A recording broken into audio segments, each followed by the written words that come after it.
awal berdiri itu sendiri, bungkusin sendiri, dijual sendiri gitu, ke kafe-kafe ya dititipin sendiri gitu. Kemudian udah mulai mulai laris, ngerekrut satu orang gitu buat goreng kayak gitu. Buat Sobat Bisnis Hack yang baru menonton channel ini, bisa klik like, subscribe, dan nyalakan notifikasi yang di bawah untuk dapatkan informasi video terupdate seputar bisnis. Selamat Kaizen dan selamat datang di channel YouTube Bisnis Hack. Berarti kalau nggak harus yang kita suka juga ya kalau mau buka bisnis juga bisa dari kayak kita riset dulu apa nih Ya, kira gitu. ya. Jadi dari situ aku mikir, oh ya, kayaknya makaroni ini kan belum ada top of mind-nya. Kira-kira besar pasarnya seberapa sih? Gitu. Nah itu aku mulai hitungnya ya small data aja sih. Aku ke SMA. SMA itu sekitar berapa sih orangnya gitu. Di SMP berapa sih? Di kantin kampus berapa sih? Nah di situ aku nyoba nanya sederhana sih. Kebutuhan camilan seberapa sih gitu. Sama di kafe-kafe kebutuhan seberapa sih? Ternyata besar.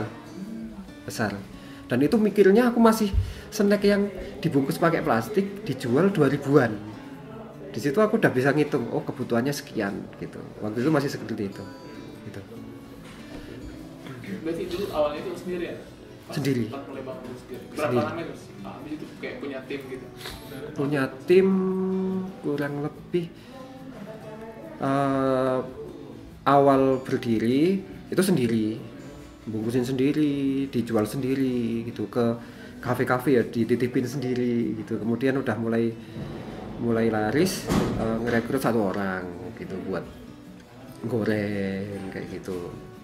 Kemudian rekrut lagi satu orang lagi, itu kurang lebih 1 tahun setelah itu baru rekrut sekitar 3-4 orang setelah setahun.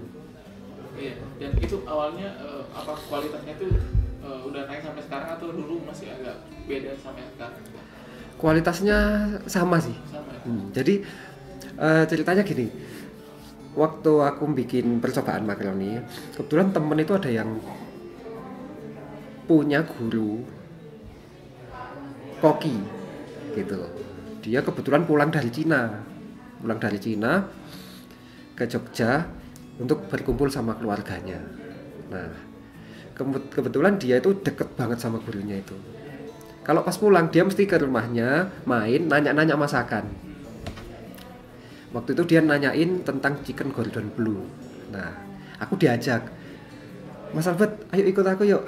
Ini ada guruku chef. Ini dia pasti bisa ngasih masukan tentang makaronimu. Itu sebelum makaroni launching gitu.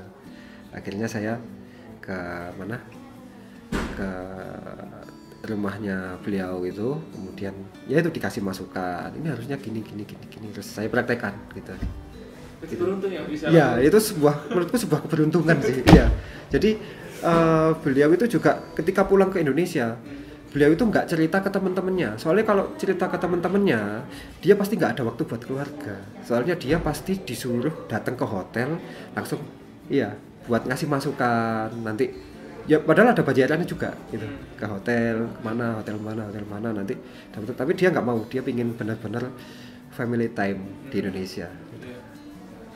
Iya, berarti Mas Albert masuk yang beruntung ya? Iya, beruntung. Bisa kenal itu. Iya. Kalau selama membangun makaroni Bonju ini pernah gagal kan? Makaroni Bonju pernah sih, pernah. Untuk 1 tahun pertama itu bener-bener berdarah-darah sih. Jadi kan single factor kan ya, Jadi sendiri, mau nana sendiri ya kan. Nah, beli bumbu sendiri, terus beli bahan baku sendiri, bawa motor bawa kayak karung gitu kan, digoreng sendiri, diaduk sendiri, semua sendiri kan. Nah waktu itu aku mikir, ini kalau aku sendirian kapan majunya gitu kan ya, masa sendirian. Nah itu akhirnya aku mikir, gimana caranya aku punya tim bukan di internal tapi di sisi penjualan kayak gitu kan. Gimana caranya, di sana ada yang jualin, di sana ada yang jualin, ada banyak penjual gitu kan. Nah akhirnya saya membuka sistem reseller. Nah waktu itu sangat sederhana sekali caranya, tapi saya ada kesulitan. kok sulit sih dapetin reseller itu ya kan. Nah akhirnya di situ saya ke Jakarta, saya ikut workshopnya Dewa Eka Prayoga. Nah di situ saya juga sangat beruntung sekali sih waktu itu belajar sama Mas Dewa. Saya praktekin langsung set langsung gini, grafiknya beda gitu ya, langsung timnya nambah gitu.